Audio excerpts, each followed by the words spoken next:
Witajcie, Rostomili. Wiecie, co mnie też bardzo często nerwuje?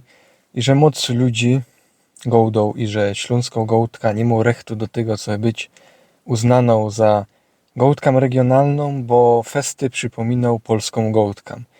No ale to jest cygaństwo, bo przypominał ino trochę, bo są gołtki, które są uznane za osobne gołtki, a se tak richtig różnią od siebie mniej niźli gołtka śląską od gołtki polskiej. I taki beispiel to jest gołtka czeską, a gołtka słowacką. To se prawie niczym od siebie nie różni, nie są za festy roztomajtne od siebie, a są to dwie osobne gołtki. Bo według mnie gołtka, uznanie czegoś za gołtkę, czyli za język, to jest coś politycznego, a nie zależnego nieraz od jakichś tam dowodów naukowych.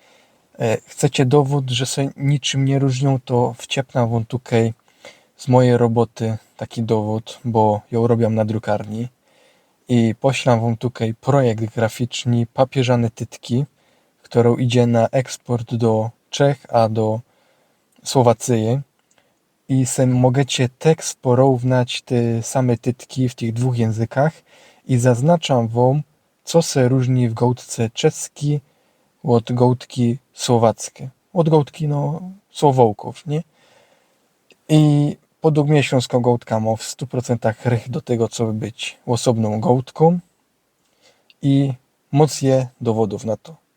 Tak, ten tutaj beispiel, co jest akurat nie związany stricte śląską gołtką, no ale na przykładzie jakby inkszych gołdek europejskich.